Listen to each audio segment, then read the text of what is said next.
ஜீ Tamil Sarigamapa little champs season 4 உடைய title winner Divinesh அவர்கள் அவருடைய ஸ்டைலே வந்து எப்படின்னா பழமையான பாடல்களை தேர்ந்தெடுத்து பாடுறது அது ரசிகர்கள் கிட்ட சூப்பராகவே வந்து ரீச் ஆச்சு. ஸோ இப்போது ட்ரையாரா ஈவெண்ட் ஆர்கனைசர்ஸ் வந்து அனுபவம் புதுமை அப்படின்ற ஒரு நிகழ்ச்சியை வந்து நடத்த இருக்காங்க. அது வந்து ஒரு மியூசிக்கல் ஈவினிங்.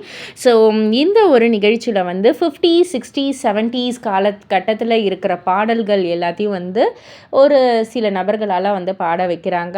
அதில் நம்ம திவினேஷ் அவர்கள் வந்து பாடுறாங்க. ஸோ திவினேஷ் அவர்கள் அந்த பழைய பாடல்களை பாடுறதுக்கு பெயர் போனவர் இல்லையா? ஸோ அவரை இந்த ஒரு நிகழ்ச்சிக்கு வந்து கூப்பிட்டு பாட வைக்கிறதுல எந்த ஒரு சந்தேகமும் இல்லை. சூப்பராகவே வந்து நிகழ்ச்சி வந்து அசத்த இருக்காரு.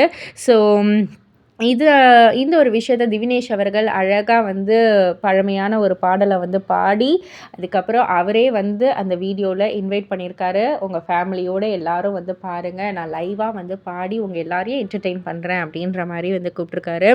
ஸோ இந்த ஒரு நிகழ்ச்சி வந்து மார்ச் 15ஆம் தேதி மாலை 4 முதல் 7 மணி வரைக்கும் வந்து நடைபெறுது. டி நகர் சென்னை ஸ்ரீ கிருஷ்ணன் ஞான சபாவில். ஸோ கண்டிப்பாக எல்லாருமே வந்து போட்டி போட்டு போவாங்க நம்ம திவினேஷை பார்க்குறதுக்கு அப்படின்னே வந்து சொல்லலாம். இதை பற்றி நீங்கள் என்ன நினைக்கிறீங்க? உங்களுடைய கருத்து என்ன அப்படின்றத கீழே உள்ள கமெண்ட் பாக்ஸில் குறிப்பிட்டு சொல்லுங்கள். மறக்காமல் சேனலில் சப்ஸ்கிரைப் பண்ணி பக்கத்தில் உள்ள பெல் ஐக்கானை கிளிக் பண்ணிவிடுங்க.